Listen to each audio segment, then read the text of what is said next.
When kindness goes too far.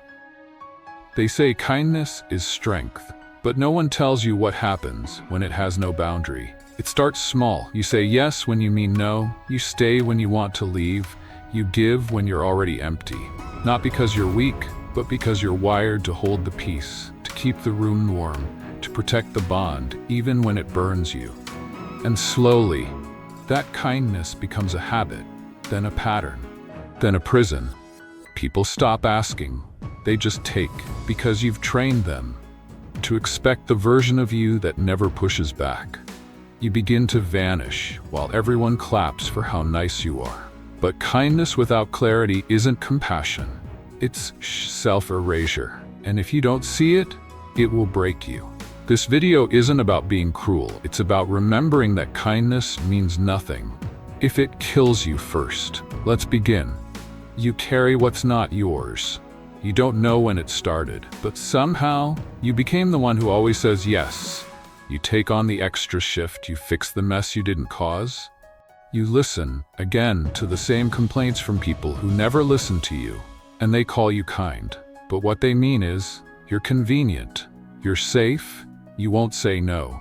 So they pile more on you, and you carry it, because you think that's love, that's loyalty, that's who you are. But it's not.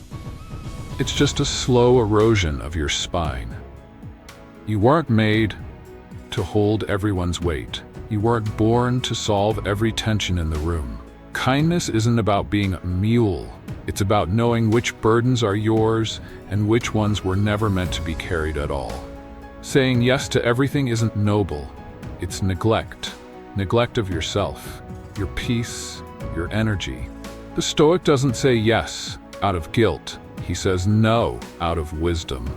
He knows that some loads are better left where they were dropped. Not because he doesn't care, but because he finally does. You try to fix what's not yours. You feel their pain before they say a word. You rush in, you carry, you solve. You stay too long in a place that was never yours to fix. You believe that love means healing, that kindness means carrying, that connection means responsibility. So you fight battles they refuse to enter. You pour effort into people who only open their hands, but never their hearts. You become exhausted by a war that was never yours. And the truth? You don't help by absorbing pain. You help by holding space, then stepping back when the lesson is theirs to learn. But kindness taught wrong becomes control disguised as care.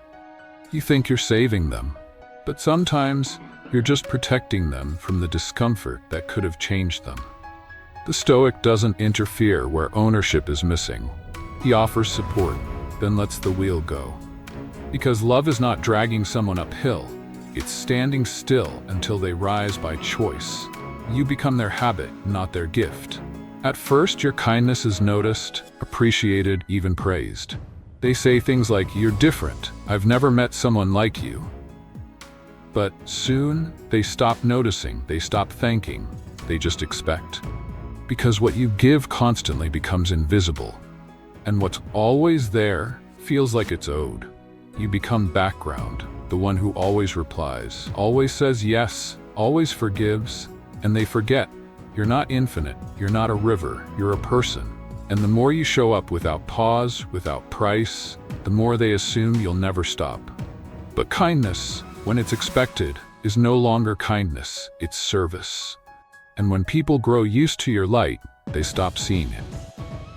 The Stoic doesn't allow goodness to become a routine others take for granted. He disappears, not to hurt, but to remind, you are not a habit. You are a gift. And gifts are meant to be cherished, not collected. You forget yourself trying to be kind. You keep showing up, even when you're tired, even when you're hollow, even when no one asks how you're really doing. Because you think kindness means being there, always, for everyone, no matter the cost. And slowly, you vanish. Your needs shrink, your voice fades. Your name becomes a response, not a presence. You remember their birthdays, their pain, their triggers. But forget what your laughter sounds like, what your rest feels like, what your boundaries even were. Kindness turns into identity, then into obligation, then into silence. You stop expressing, you start enduring, and they call you so strong. But they have no idea that you're breaking in silence every time you say I'm fine. The Stoic knows real kindness begins with the self. Anything less is a mask, not virtue. You cannot pour from what you've buried. You cannot offer light from a lantern that hasn't burned in weeks. Kindness that erases you is not kindness. It's self-abandonment. You swallow truth to keep the peace. You feel the shift in the room, the subtle jab, the passive insult, the disrespect disguised as just joking. But you don't speak, you smile, you let it pass, because calling it out might make things awkward. You've been trained to protect the mood, to keep the surface calm, even if it means drowning beneath it. You confuse silence with maturity, avoidance with peace. But swallowing truth doesn't make it disappear, it just buries it deeper, until it becomes resentment, tiredness, and eventually distance. You don't need to shout, you don't need to fight, but you do need to stand, even if your voice shakes, even if it cracks, because peace without truth is not peace. It's a delay, a ticking clock. The Stoic doesn't chase comfort, he chases clarity. He speaks with weight, not often, but when it counts. And when he's silent, it's not fear, it's strategy. Don't swallow truth just to stay liked. That kind of peace will rot you. You give until there's nothing left. At first, it feels good to be needed, to help, to show up when no one else does. But kindness becomes a trap when it turns into a reflex, not a choice. You give when you're tired, you give when you're low, you give, even when no one gives back. And slowly you start to confuse generosity with duty. You stop checking if you have anything left. You just keep pouring. But no one notices when the well runs dry, until it does. Then they call you distant, or cold, or selfish. But they never asked how much it costs to always say yes. The Stoic knows giving without limits isn't noble. It's careless. You are not a source. You're a being, and beings break when they forget they're allowed to rest. Kindness should not leave you depleted. It should leave you aligned. Give with awareness, give with strength, but never give what's keeping you alive. You seek kindness that comes back. You give and wait for the reply, the thank you, the subtle nod that says, you matter. And when it doesn't come, you wonder if you gave wrong, if maybe you should have done more, been more, softened more. But here's the truth. When kindness is offered with the silent hope of return, it's not kindness, it's a transaction. You're not giving, you're negotiating, and every silence feels like rejection. Every delay feels like a wound. The Stoic doesn't love to be loved back. He loves because it's who he is.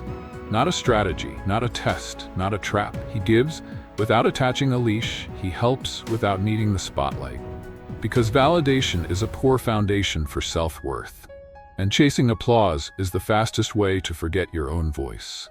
Kindness, real kindness, doesn't demand recognition. It stands quietly, even when no one claps. Because the moment you need a return, you've already lost yourself. The most dangerous kindness is the one that hurts you.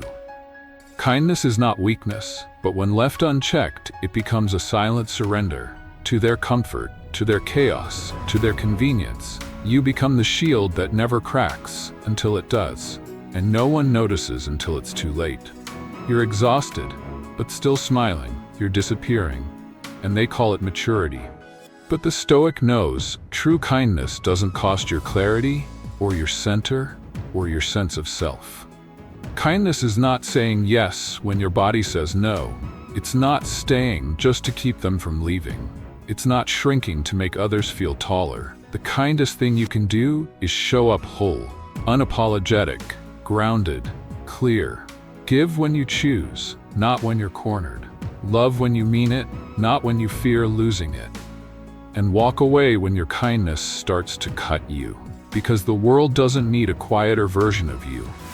It needs the one that knows when to speak. And when to go silent, not out of pain, but out of power.